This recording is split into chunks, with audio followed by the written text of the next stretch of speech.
Subscribe to our YouTube channel and press the bell icon to get the latest updates. Today, my name is Michael Kugelman. I'm the Senior Associate for South Asia here at the Wilson Center.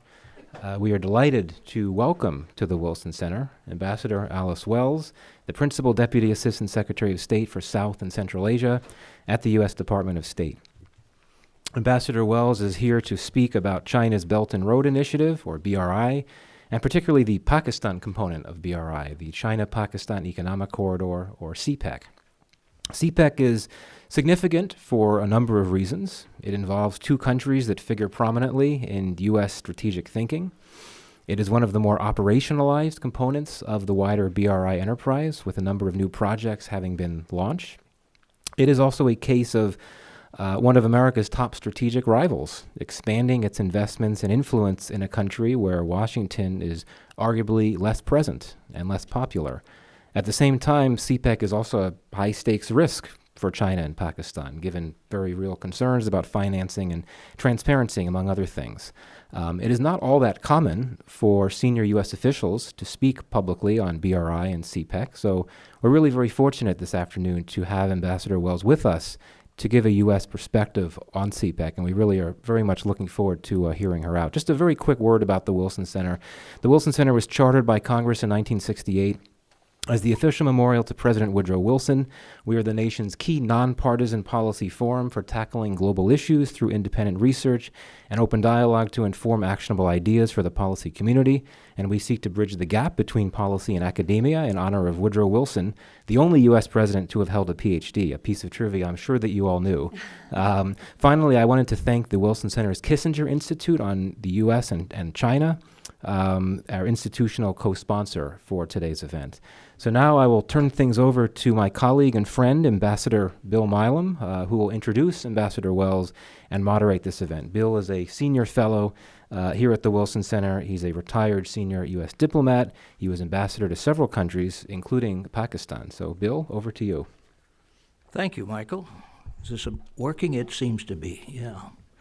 Well, this is, I tell you, a pleasure I've been waiting a long time to have, but I knew it was coming sooner or later. It's to introduce Alice Wells, who is now, I think, the Principal Deputy Assistant Secretary, but she's in charge of the South Asia and Central Asia Bureau, so I wanted to sort of, make that clear. I've known her since 1998, and after just a few minutes, I thought, I'll probably be introducing this lady sometime or the other in front of a large audience. Before taking over the South and Central Asia Bureau, she's been an ambassador to Jordan. She's had a number of jobs. I suppose you've got her biography, so I don't need to go over this very much. But she had a number of jobs in Washington, and she was, when I first met her, the star of our political section in Islamabad, in the embassy in Islamabad in Pakistan. But I know you didn't want to hear much from me. Alice, take over. And if you don't mind, I'm going to stand up. No, I think we'd prefer that, actually.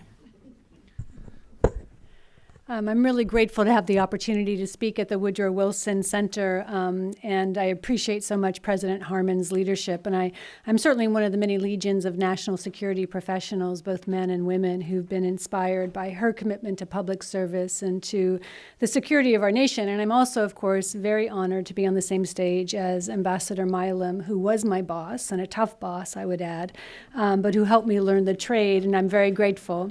And it was terrific to have Michael Kugelman bring me in, because this is somebody whose writings enrich all of our understandings of the region. So thank you.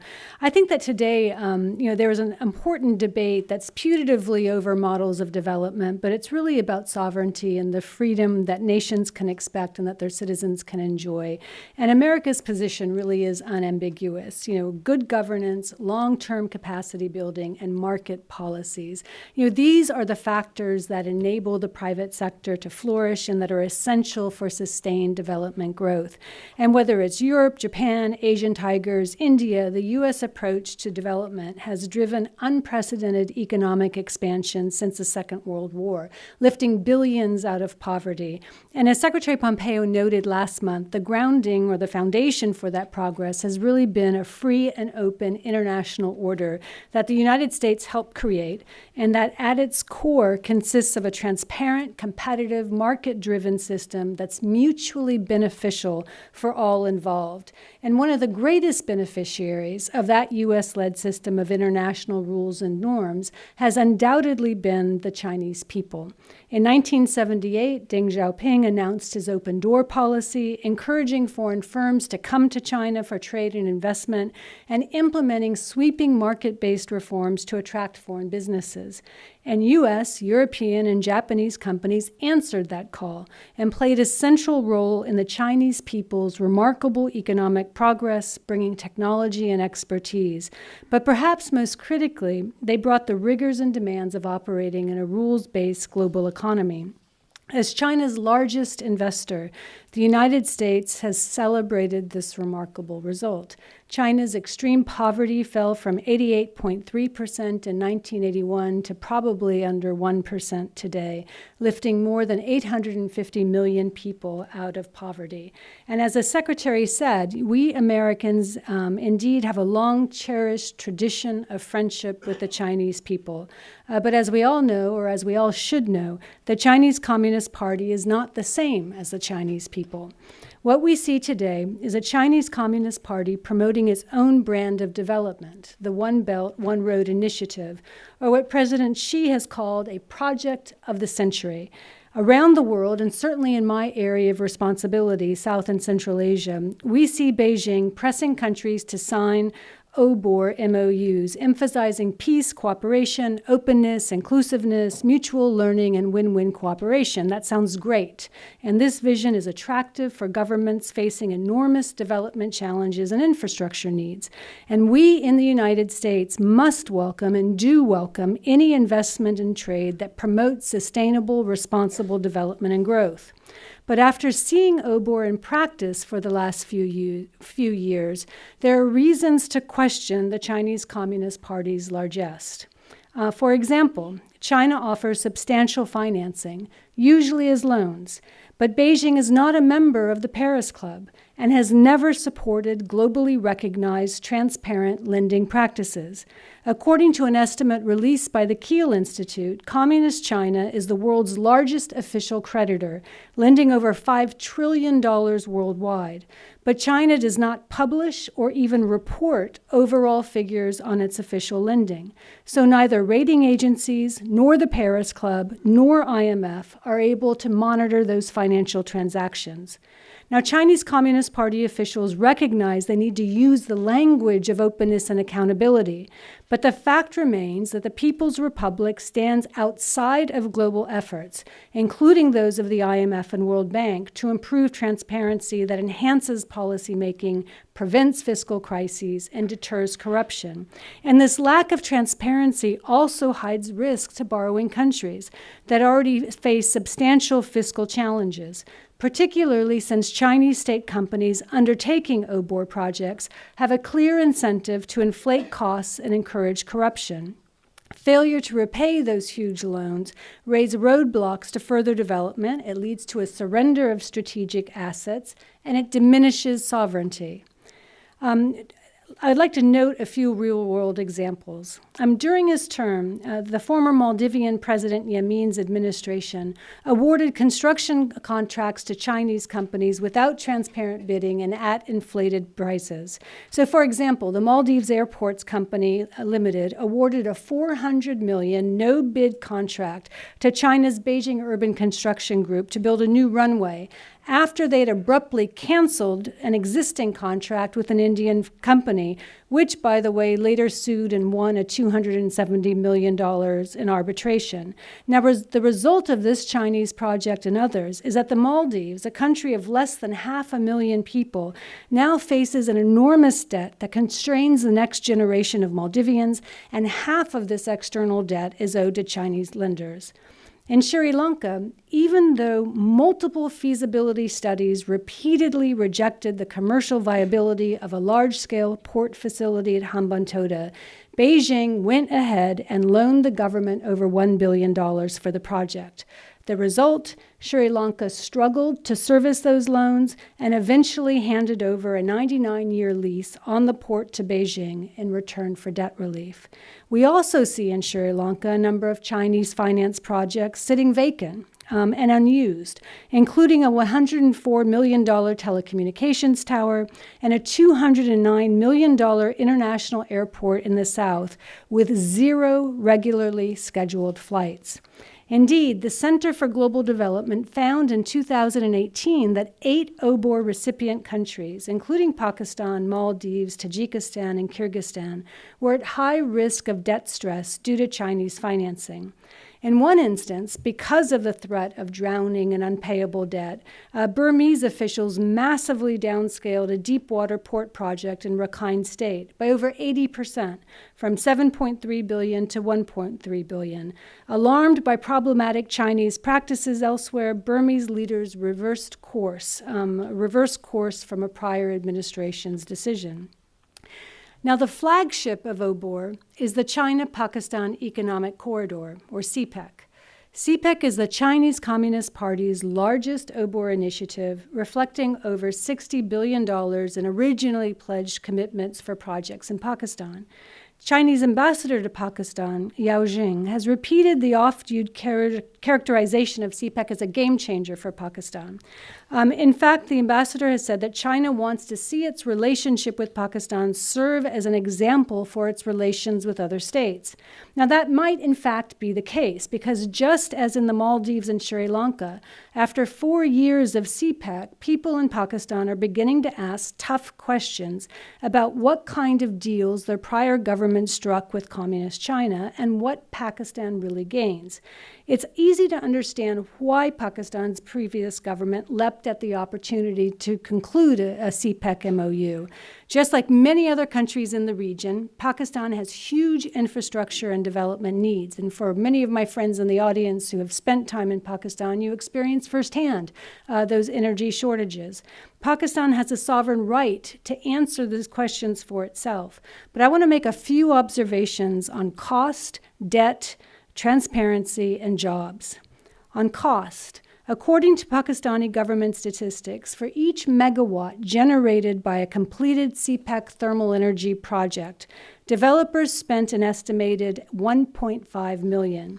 In comparison, the cost per megawatt of building non-CPEC thermal plants is half of that, or $750 million.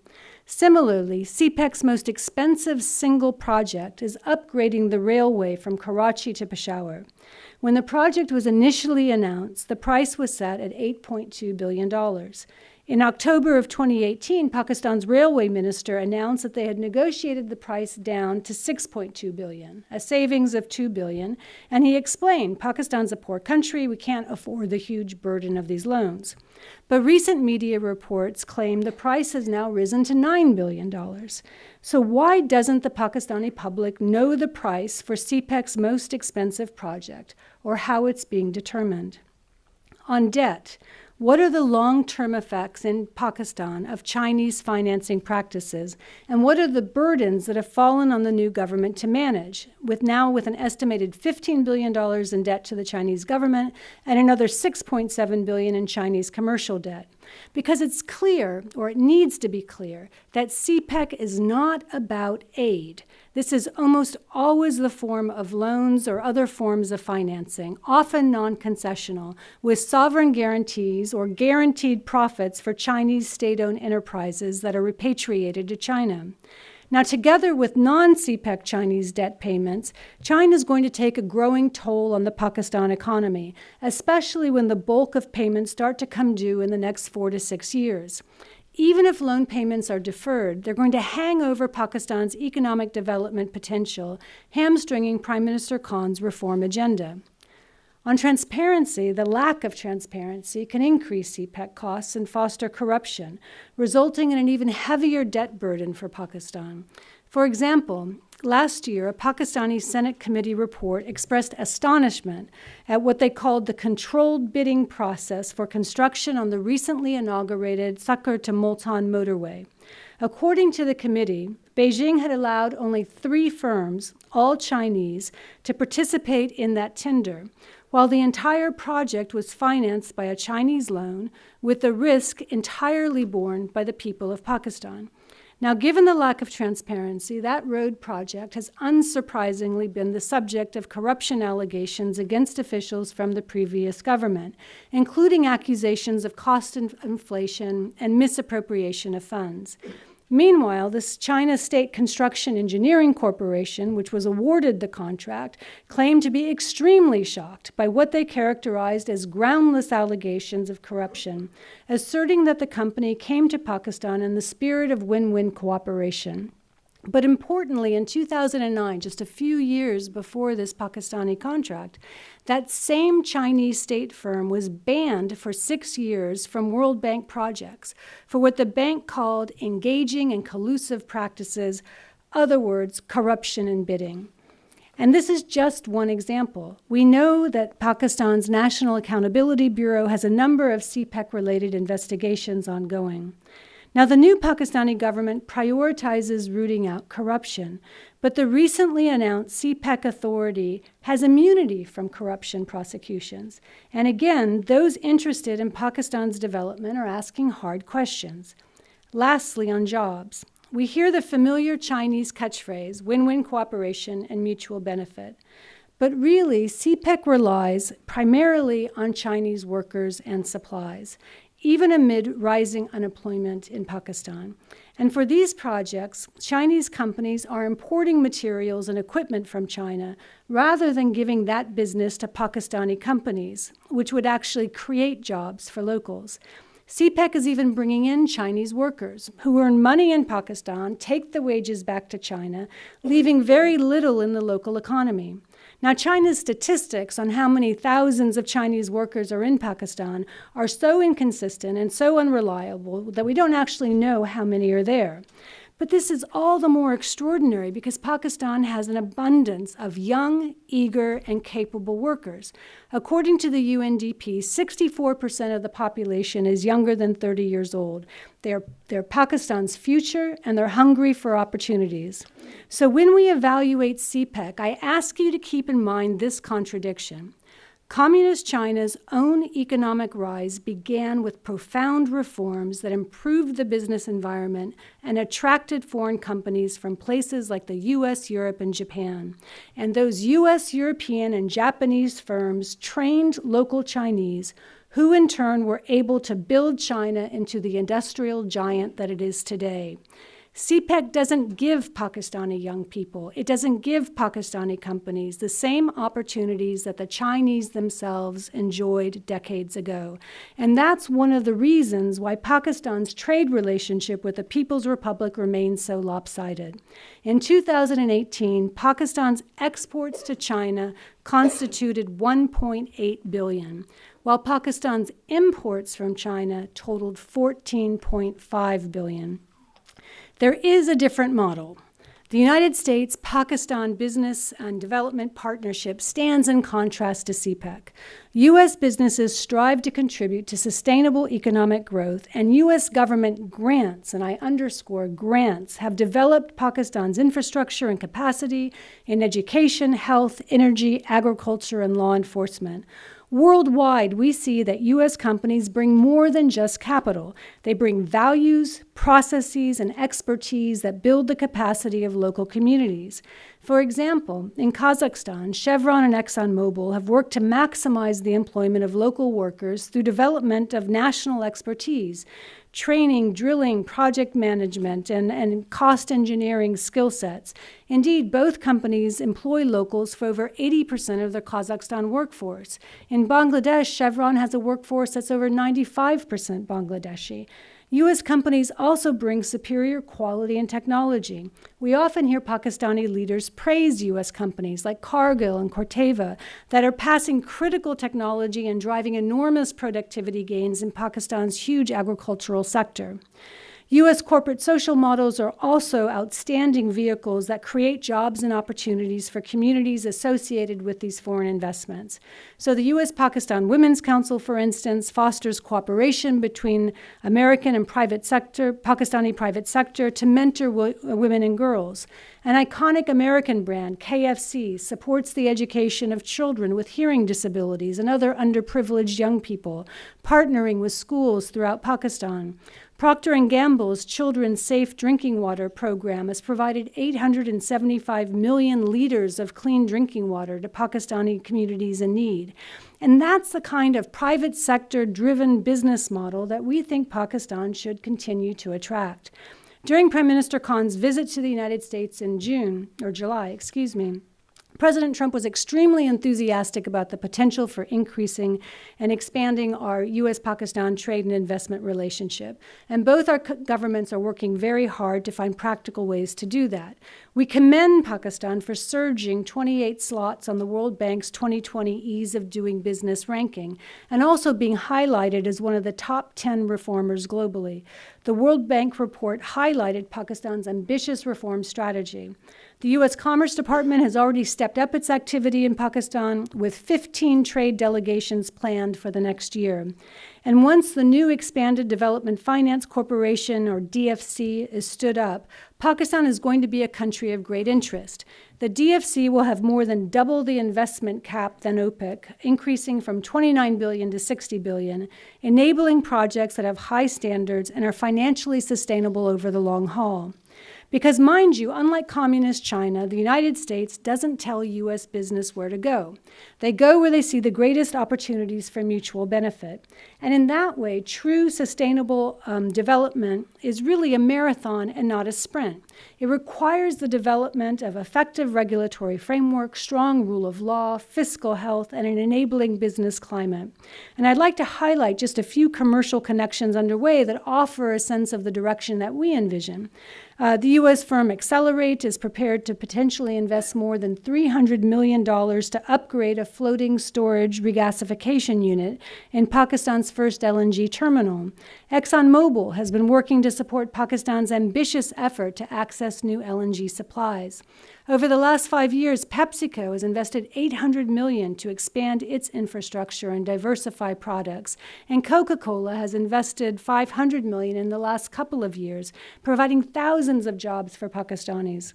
Uber Technologies entered the Pakistani market in 2016 and currently operate across 9 cities, providing employment opportunities for thousands of Pakistanis.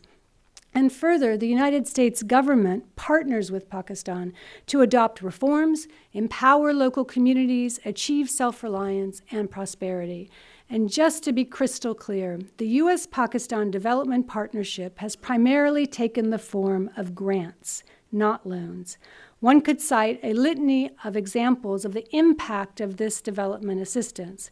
We've added over 3,500 megawatts to Pakistan's power supply, benefiting more than 42 million Pakistanis, as well as mobilizing more than $1.7 billion in private investment for energy projects in Pakistan, as well as helping Pakistan finance its first LNG terminal. We've trained 45,000 teachers and school administrators, reaching 1.8 million public school learners. We've provided 19,000 scholarships to Pakistanis to attend higher education in Pakistan. We've funded over 800 Pakistani students a year to study in the United States, including the world's largest Fulbright program and an alumni network of over 29,000. We've trained over 91,000 law enforcement officials since 2010, providing vehicles, communication, and protective gear. We've provided almost 10 million women and children with health care services and built or renovated over 1,800 kilometers of road, 2,500 health, education, and other facilities, and 1,100 small water and power projects with programs benefiting over 1 million rural households. Over the decades, we can take pride in the fact that the United States has helped establish some of Pakistan's most prestigious educational institutions and centers, including Lahore University of Management Sciences, the Institute for Business Administration, the Jinnah Postgraduate Medical Center, the Center for Advanced Studies in Energy at the National University of Science and Technology. And lastly, the Commerce Department and USAID have provided key technical assistance to help Pakistan improve its business climate, from intellectual property rights protections to streamlined electronic system for trade to reduced time for cross-border transit of goods. In closing, we understand the road to sustainable development and growth is not easy. It can be difficult to marshal the finances, and it must involve a lot of necessary but very painful reforms. And that's where OBOR really raises the greatest concerns. We hope Pakistanis will ask Beijing the tough questions and insist on accountability, fairness, and transparency. Ask the Chinese government why it's pursuing a development model in Pakistan that significantly deviates from what brought China its own economic success. In contrast to the Chinese Communist Party, the United States leads a vision for the Indo-Pacific region that is free and open, that's comprised of nations that are independent, strong, and prosperous. And as Vice President Pence stated, our relationship in the Indo-Pacific flow from a spirit of respect, built on partnership and not domination. For more than 7 decades, U.S. economic and commercial engagement, security cooperation, and development initiatives have advanced freedom, openness, and economic prosperity across the region, enabling nations like Pakistan to develop their own strengths. And drawing on these pillars, we really do look to and seek to deepen our partnership with Pakistan and others in the region as we work together to realize a better vision for this region and for the world. Thank you very much.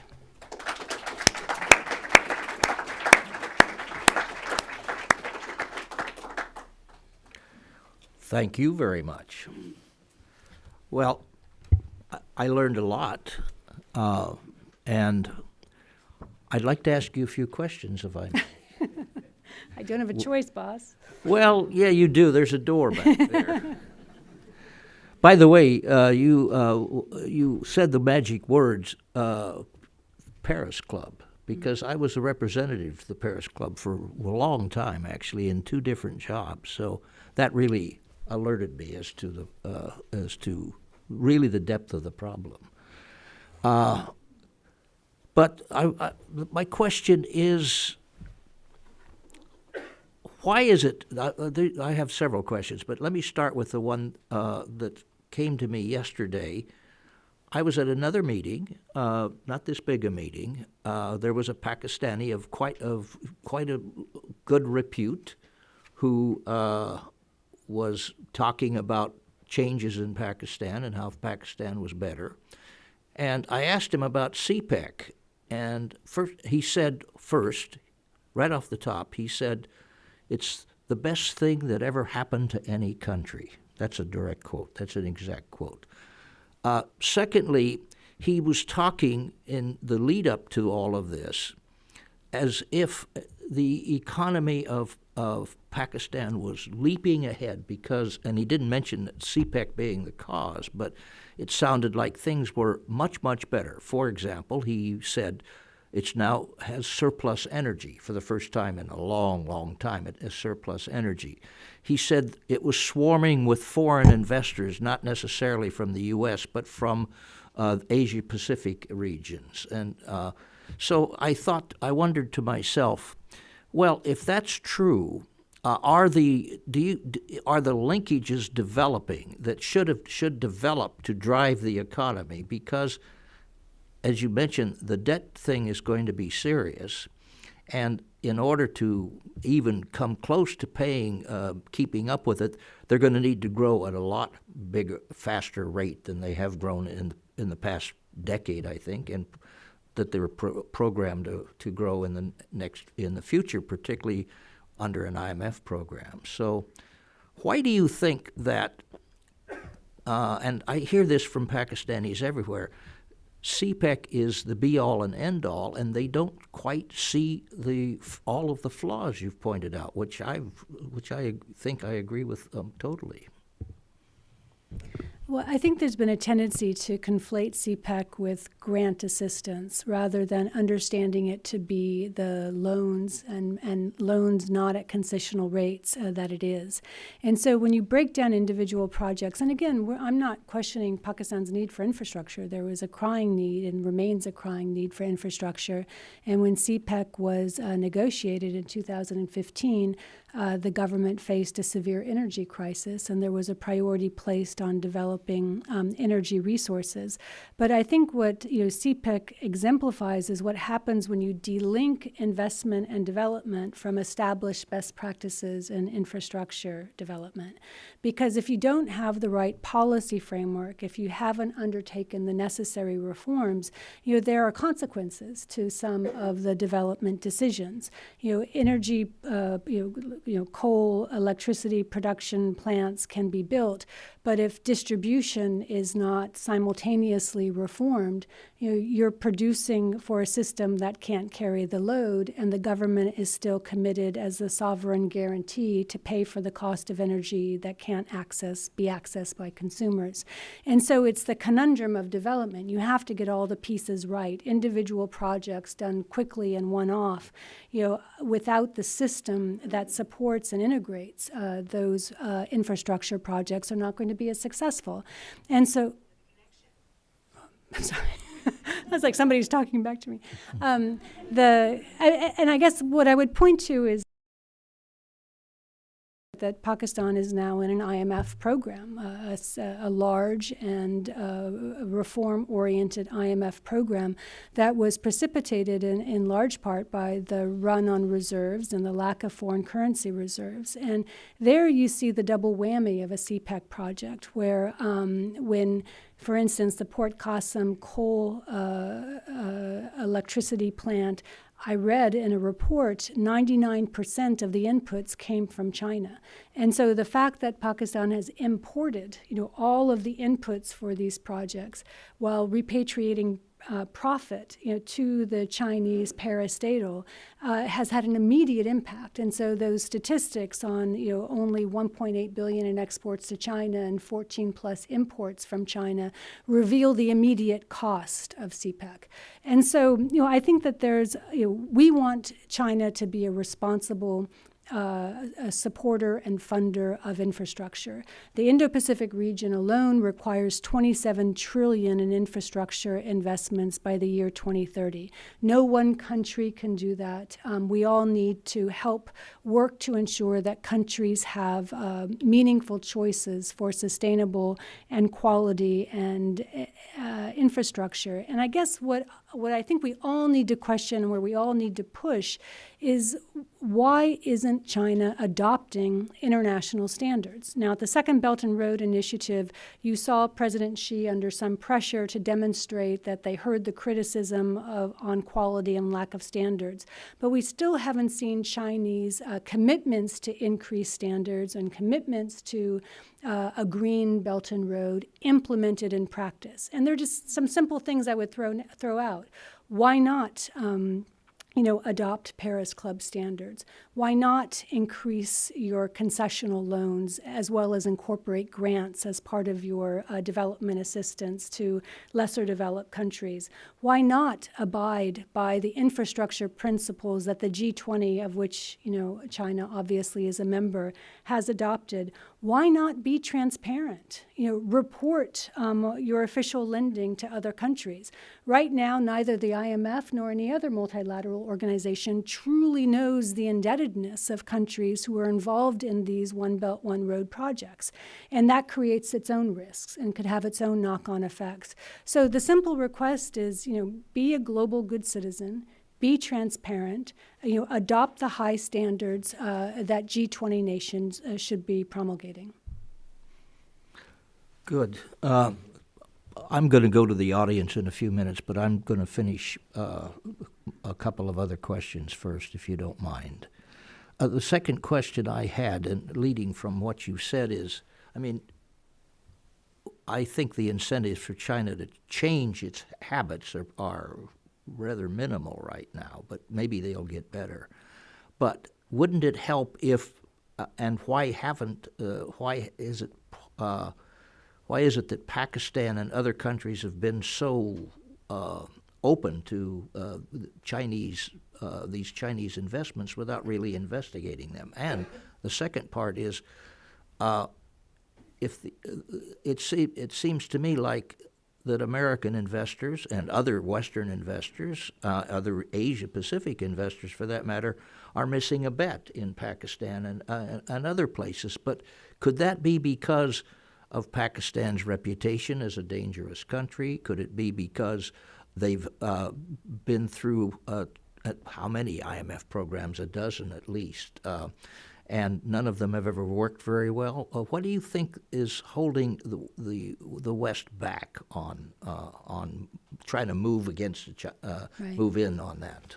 Well, we lead with our private sector. And so, if you look at the companies who are already very active in Pakistan, they tend to be some of our largest and most well-known multinational companies who have a lot of experience dealing with risk and can deal with the exposures and uncertainties of a Pakistani market.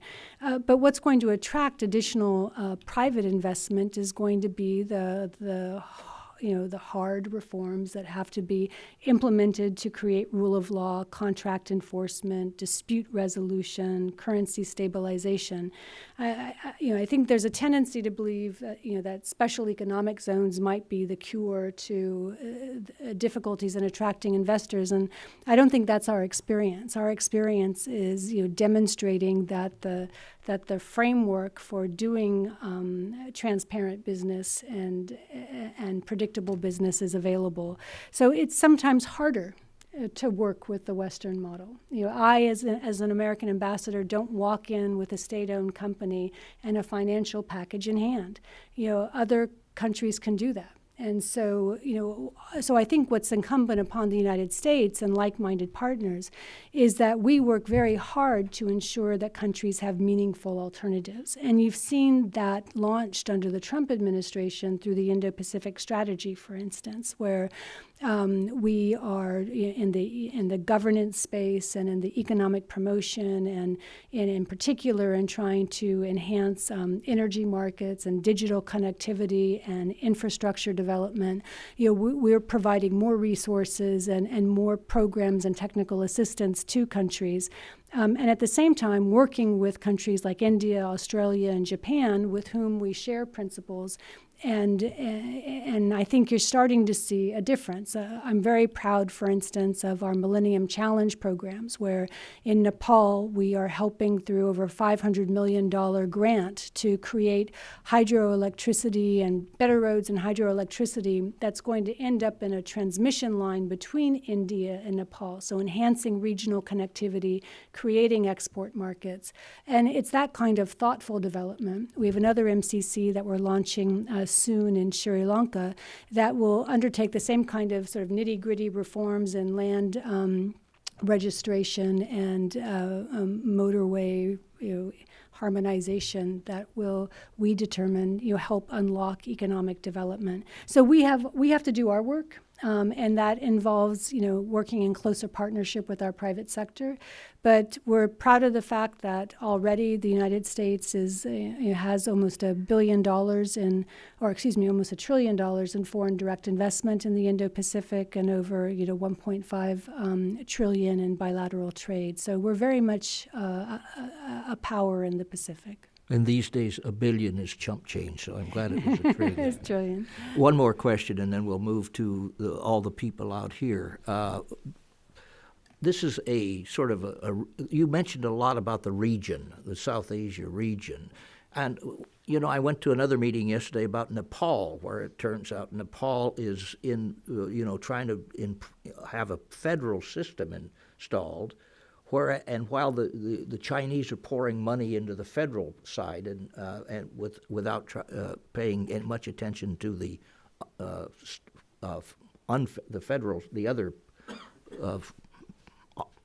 parts of the government, and I see in Bangladesh that the Chinese are reputed to be pouring money in, and they've offered, I think, use of some of the seaports there to the Chinese. And I see, Sri Lanka, look, and others. There's this economic diplomacy that basically this is what you were talking about in.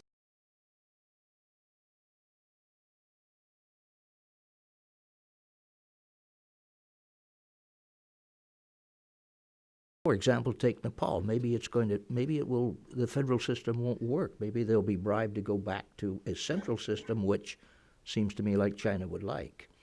Who knows what will happen in Pakistan or Bangladesh. Bangladesh is already about as authoritarian as you can get. So in any case, that's me editorializing, not you. But how do you think that this has? Do you think my worries about this has any real meaning? Is it worth worrying about? I think we see, China's obviously very active globally. Belt and Road is a global initiative for China. And in the Indian Ocean region, you have a strong Chinese presence in infrastructure projects. But in a country like Bangladesh, you don't lose sight of the fact that we're the largest single foreign direct investor. We are Bangladesh's largest export market. We have, whether it's through Chevron as the anchor to significant American investments, there's intense interest in American companies in expanding their footprint in Bangladesh, and we can do so, using the new tools of the Development Finance Corporation, which are significantly more flexible than what was available under OPIC. It allows us to have equity investments, to work with other development partners, and so we're actively trying to see how we can collaborate more closely, with Japan and with Australia and India, which is also obviously a very active investor in Bangladesh. So this is not, and sometimes it's painted as if it's a zero-sum competition. It's not. Again, $27 trillion in infrastructure need that will not be met by one country. And so how do we ensure that developing countries can access infrastructure investment that's going to enhance their prosperity? Our global good, what the United States created after World War II, was an economic system that really, truly lifted all boats.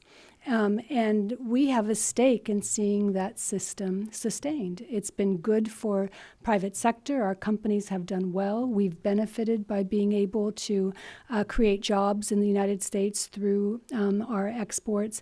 And the values that undergird, our private sector model of growth are values that we're proud of: free, open, sovereign.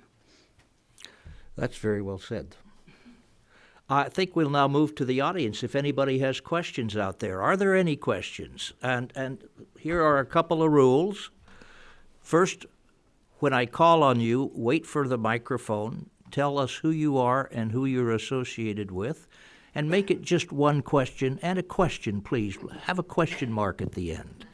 The lady down here's had her hand up, so I'm going to start with her.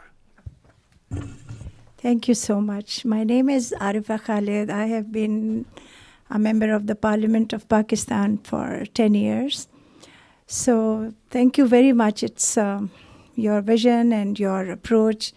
I really appreciate the way you told everything very honestly, very straightforwardly.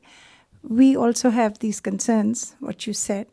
But my question is very simple.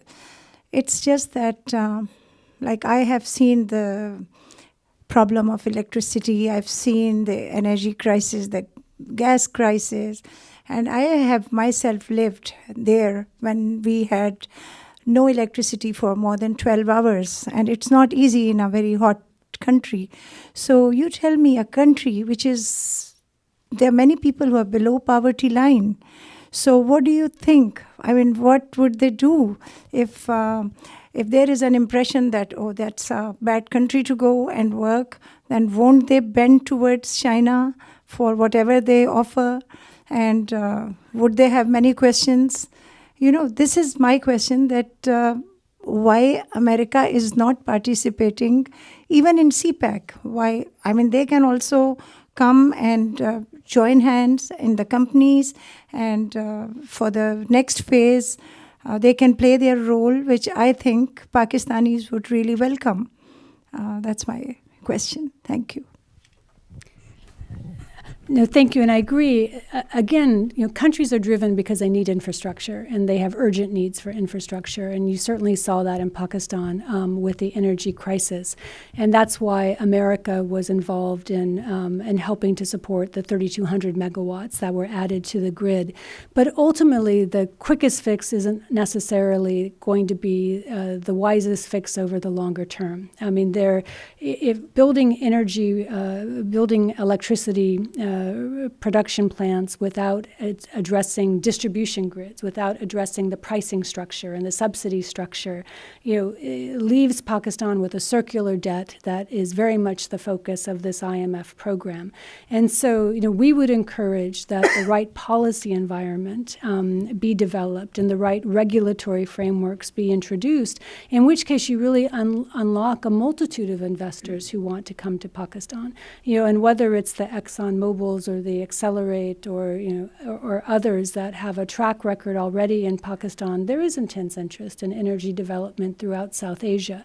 So don't think that the private sector isn't motivated to come, but they're going to be looking for that commitment to overarching reform as well.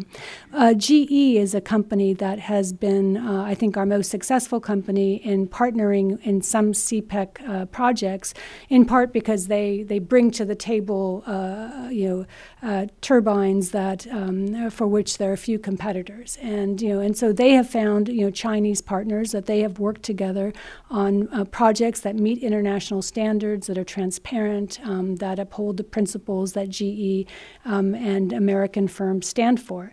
And I always like to point out in Nepal, for instance, there's a U.S.-Chinese joint project to drill a tunnel.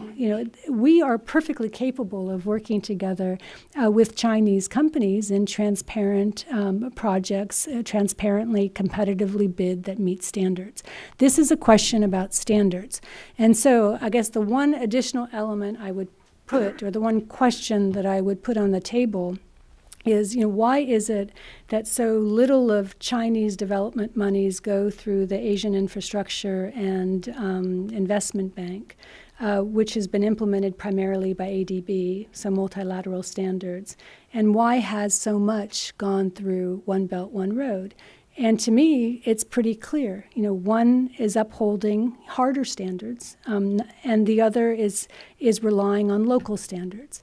And so our goal is to see all major infrastructure developers ensuring that the world is able to advance in a way that the benefits are reaped by the citizens without the kind of environmental or ultimately white elephant projects that have been so notorious in some countries. There was a question over here I saw. Thank you. I'm Will Embry from DynCorp International. Alice, how will CPEC and the Belt and Road Initiative impact Afghanistan's effort to increase its economic ties in the region? China has not been a real player in Afghanistan development. China is not a provider of any significant grant assistance. It has invested or it has laid claim to a copper mine, a significant copper mine, but has never developed the copper mine. Right now, I would say, I see opportunities for the United States and China to be, important partners in reinforcing the need for a negotiated political settlement. And you see Ambassador Khalilzad regularly consulting with his Chinese counterpart, among other regional actors.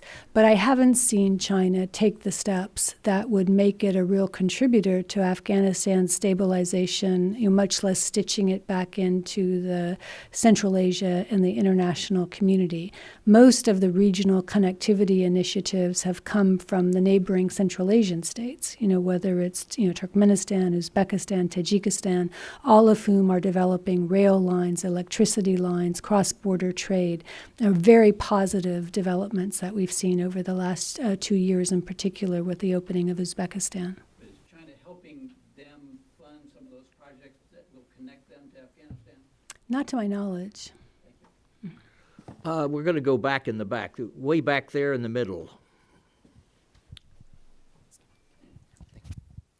Thanks.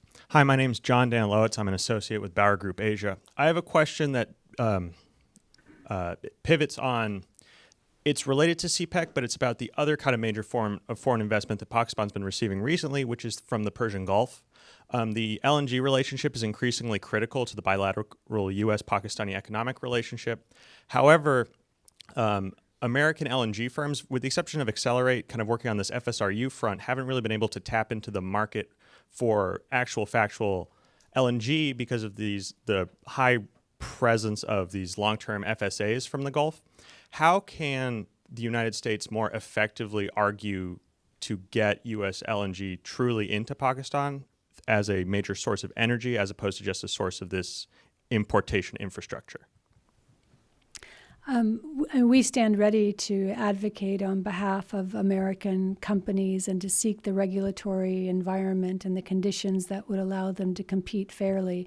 There are, major companies, currently exploring opportunities in Pakistan.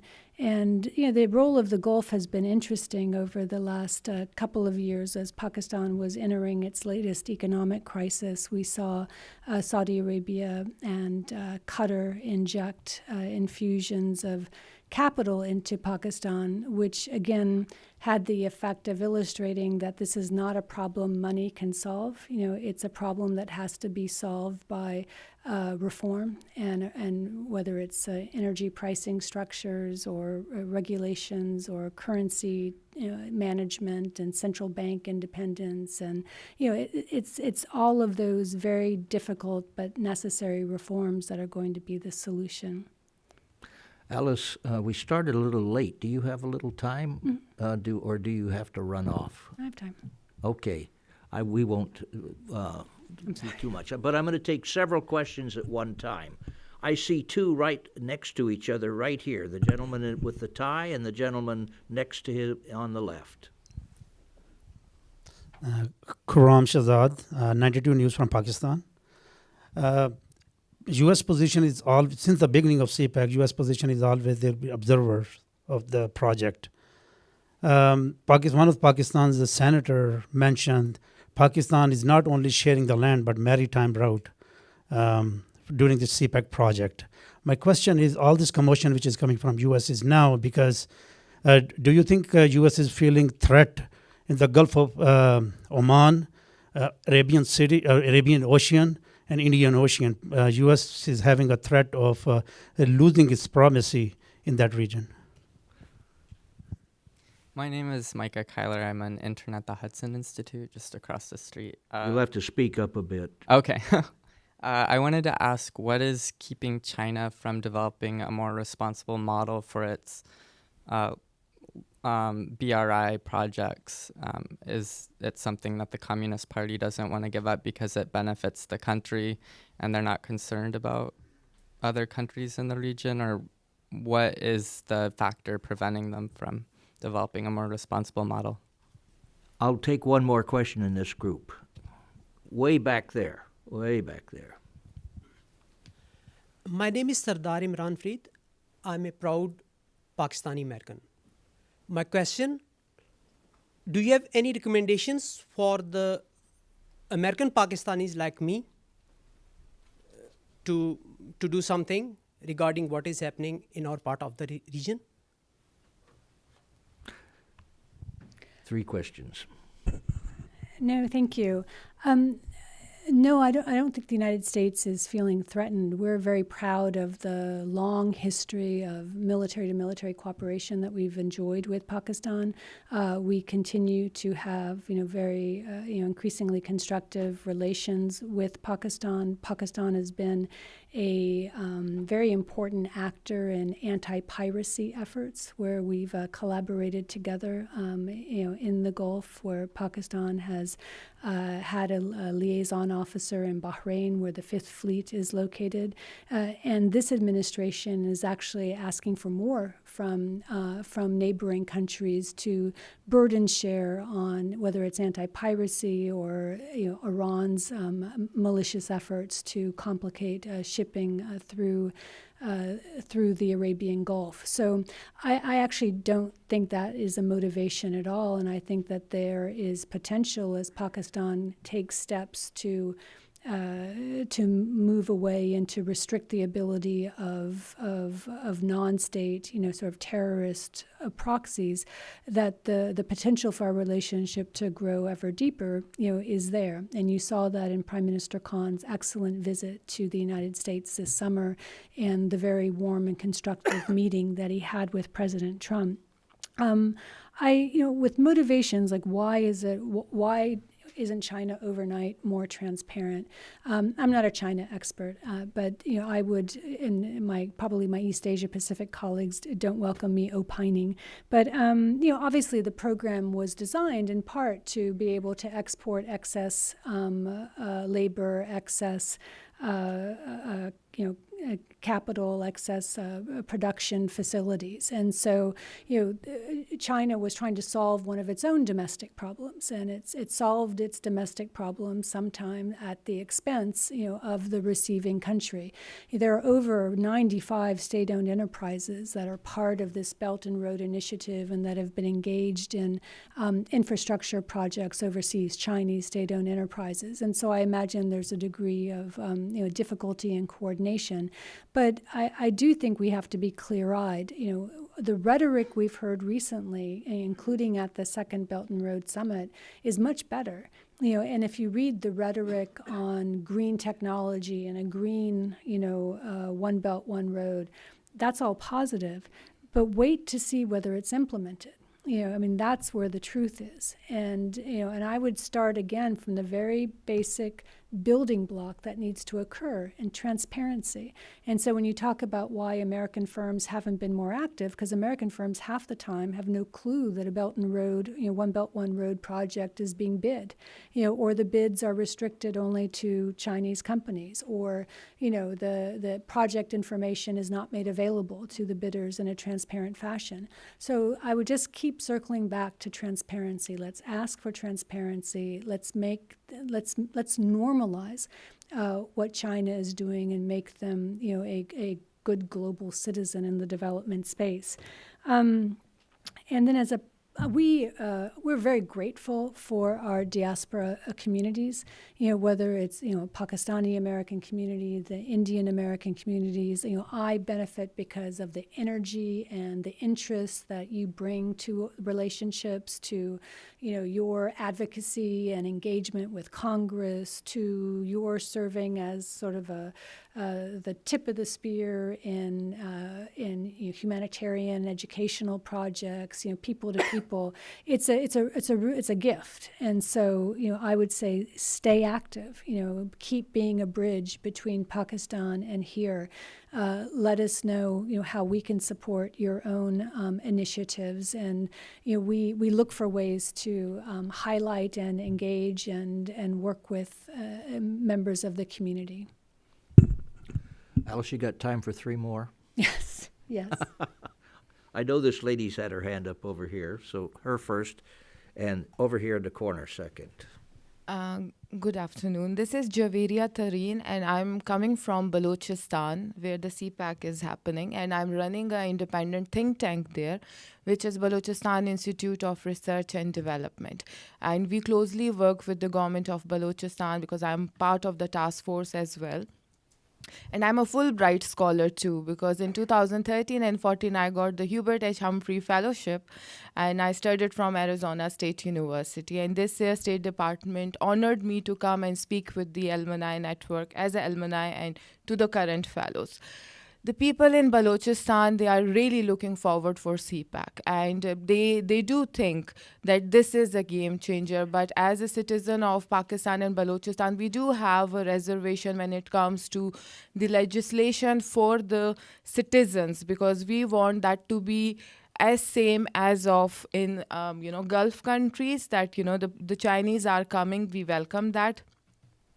what could U.S. This is a question, right? This is You're a going question, to yes. end it with a question mark fairly soon. Yes, and the second thing is we have seen that because I represent the civil society as well, and my background is journalist. So we have seen that since last few years, the NGO sector and civil society has not been provided a lot of opportunities. Is there, because I met the World Bank president as well, and I requested him that, in Pakistan, we really need that support to, empower civil society. So that is also very important. That is a request. Thank you. Sir, thank you. There's two people over here, one at a time. Sir, thank you so much, sir. This is Jahan Zaib Ali from Airwine News TV, Pakistan. Pakistan right now is seeking investment from all over the world, especially for America. So is there any change in the travel advisory for the American investors, or Pakistan is still a dangerous place? Thank you. Thanks. I'm Alan Cronstadt, Congressional Research Service. Ambassador Wells, that was a masterfully delivered speech and left me to wonder why you are not a congressionally confirmed assistant secretary. That's a comment.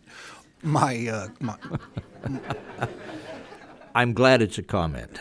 My question, though, has to do with India. Obviously, India is a major economy that has rejected participation in the BRI and looks to what's going on in Pakistan with CPEC as a potential entrenchment or a new level of entrenchment of China and Pakistan's economy. Also other South Asian projects that include building and in some cases running ports that have potential for future military use.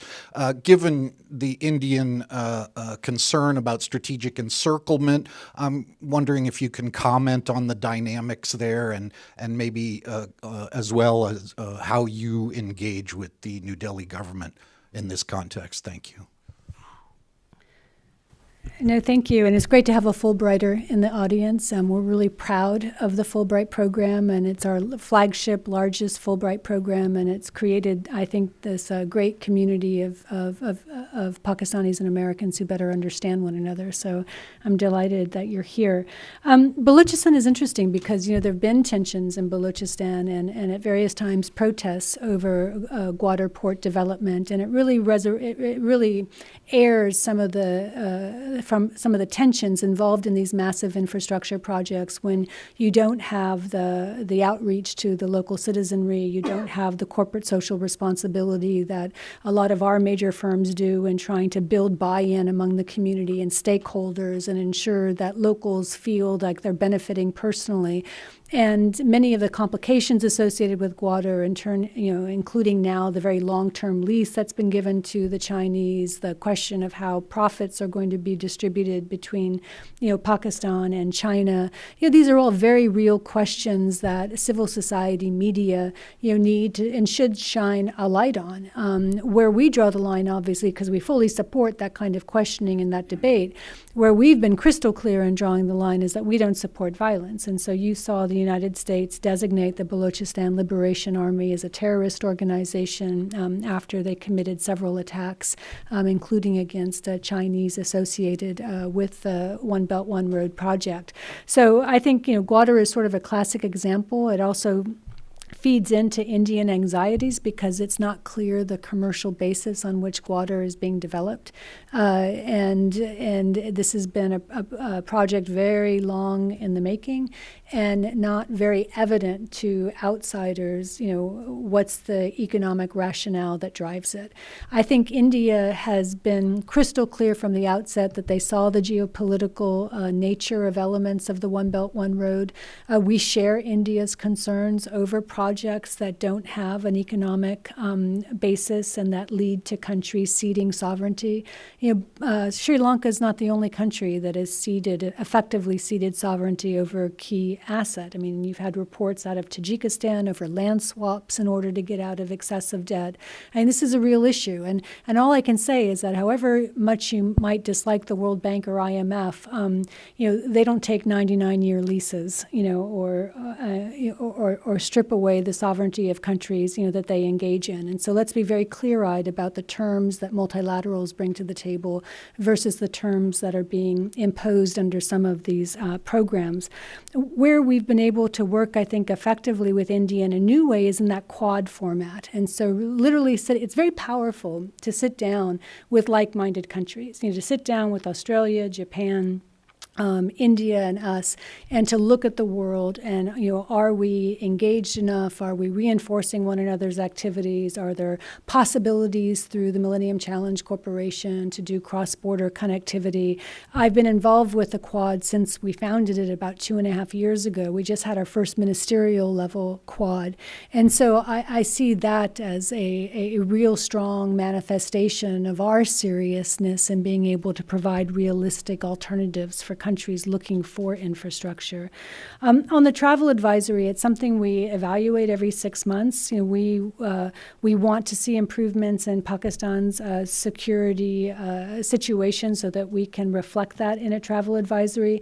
Some of the steps I think that are very important are Pakistan's full implementation of the Financial Action Task Force requirements to counter terrorism financing, to prosecute and seize the assets of members of terrorist organizations. And as Pakistan is taking these steps, it will be reflected, I think, in both the safety and security situation and our ability to look at the travel advisory in the future. Alice, I think we've gone on for over an hour. I think probably there are more questions, but I suspect you really have to go. And it sounds like your voice is giving out too. Well, you've been a great audience, and it's wonderful to have an opportunity to talk. Now, hasn't she been a great speaker?